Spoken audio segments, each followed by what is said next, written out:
इस वीडियो में हम ये डिस्कस करेंगे कि FATF क्या है। FATF यानी फाइनेंशियल एक्शन टास्क फोर्स 1989 में G7 कंट्रीज की ख्वाहिश पर बनाया गया। इस FATF नामी ऑर्गेनाइजेशन का मेन मकसद था टेररिस्ट फाइनेंसिंग और मनी लॉन्ड्रिंग को रोकना। FATF के दीगर कवानीन के डिटेल में जाने से पहले FATF और इस जैसे आलमी इदारों का असल मकसद क्या है वो बताना जरूरी है। विकीलीक्स ने जहां बहुत सारे हिडन बैंक अकाउंट में पड़े ब्लैक मनी का इंकिशाफ किया है, वहां एक इंकिशाफ इस जैसे आलमी इदारों के बारे में भी किया है। विकीलीक्स के मुताबिक अमेरिकन एस्टेब्लिशमेंट ने ये अपने खुफिया मीटिंग में डिस्कस किया था कि वर्ल्ड बैंक, IMF और FATF इनके वो हथियार हैं जिसकी मदद से बगैर किसी जंग के लड़े उन कंट्रीज को तबाह व बर्बाद कर देते हैं। शुरू में इस कंट्री के इदारों को इतना खोखला किया जाता है कि वो इस कंट्री पर बोझ बनने और वो कंट्री अपने इन इदारों को जिंदा रखने के लिए बेल आउट करती रहती है, और फिर इस कंट्री में करप्शन और करप्ट लोगों को प्रमोट किया जाता है जो इस कंट्री को मजीद तबाही की तरफ धकेल देते हैं, और वो कंट्री मजबूर होकर इन्हीं इदारों के पास चला जाता है मदद मांगने के लिए। और ये आलमी इदारे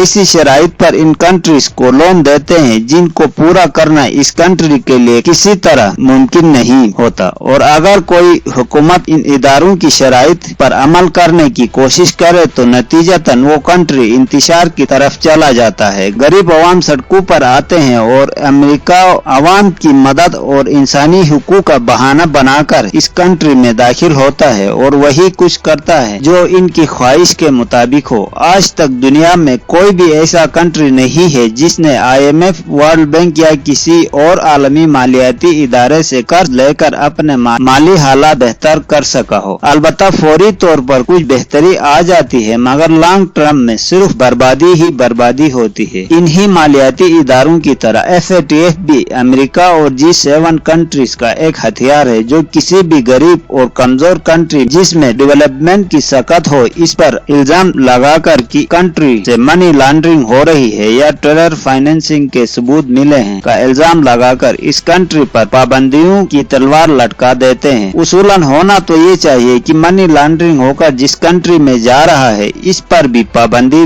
लगनी चाहिए, मगर ऐसा कुछ नहीं होता क्योंकि बरतानिया, अमेरिका और इस जैसे बड़े कंट्रीज में एक मुहतात अंदाजे के मुताबिक 30% जायदादें जो फॉरेन नेशनल की हैं वो काले धन से बनाई गई। ये कंट्रीज पहले काला धन अपने कंट्री में जमा होने देते हैं और जरूरत महसूस हो तो इस तमाम पैसे को इन फॉरेन करप्ट लोगों से जब्त करके अपने कौमी खजाने में जिम करते हैं। ऐसा अमेरिका बहादुर कई दफा कर चुका है। पहले ये G7 कंट्रीज अफगानिस्तान में सोवियत यूनियन को भगाने के लिए जहादियों को फाइनेंसिंग करते रहे, और जब इनका मकसद पूरा हुआ तो इन्हीं का फाइनेंसिंग का इशू बनाकर पाकिस्तान को FATF की मदद से ग्रे लिस्ट में डलवा दिया। अब आते हैं FATF के इन कवानीन की तरफ जिन पर ये इदारा खड़ा है, और ये इन्हीं कवानीन की मदद से मुख्तलिफ कंट्रीज को ब्लैकमेल करते हैं, जैसा कि भारत, बरतानिया और अमेरिका मिलकर पाकिस्तान को करने की कोशिश कर रहे हैं, क्योंकि पाकिस्तान चाइना और रशिया के साथ मिलकर अब इनकी आंखों में आंखें डालने की कोशिश कर रहा है। इस इदारे का कोई भी फिक्स कानून नहीं है, ये हर कंट्री को इसके मुताबिक वक्तन फवक्तन मुख्तलिफ किस्म की कवानीन और ख्वाहिशात की लिस्ट थमा देते हैं और इसे पूरा करने को कहते हैं। ये इन ख्वाहिशात की लिस्ट को बनाते वक्त इस चीज का खास ख्याल रखते हैं कि वो किसी भी कीमत पर इन्हें पूरा नहीं कर सके। इन ख्वाहिशात को पूरा करने या न करने की कोई मानी नहीं होती, क्योंकि अगर कोई कंट्री इन पर पूरा भी उतरे और अमेरिका और इनके इत्तेहादियों के खिलाफ काम करे तो वो इसकी कोशिशों को मानते ही नहीं। किसी न किसी बहाने एक और नामुमकिन सी लिस्ट बनाकर थमा देते हैं और इसको ब्लैकमेलिंग का एक नया सिलसिला शुरू होता है, जो कि आजकल पाकिस्तान के साथ हो रहा है। अगर FATF ने पाकिस्तान को ब्लैक लिस्ट किया तो फॉरेन इन्वेस्टमेंट आना बंद हो जाएगी और आलमी इदारे पाकिस्तान को मजीद बेल आउट पैकेजेस नहीं देंगे और पाकिस्तान और ईरान एक ही सिर्फ में खड़े होंगे। पाकिस्तान के ब्लैक लिस्ट में जाने की इंडियन ख्वाहिशात बहुत जल्द दम तोड़ने वाली हैं और इंशाल्लाह 2020 के आखिर तक हिंदुस्तान जरूर ब्लैक लिस्ट हो जाएगा, क्योंकि मोदी सरकार जिस तरह से अपने अवाम को बेवकूफ बनाकर चल रही है, अगर अगले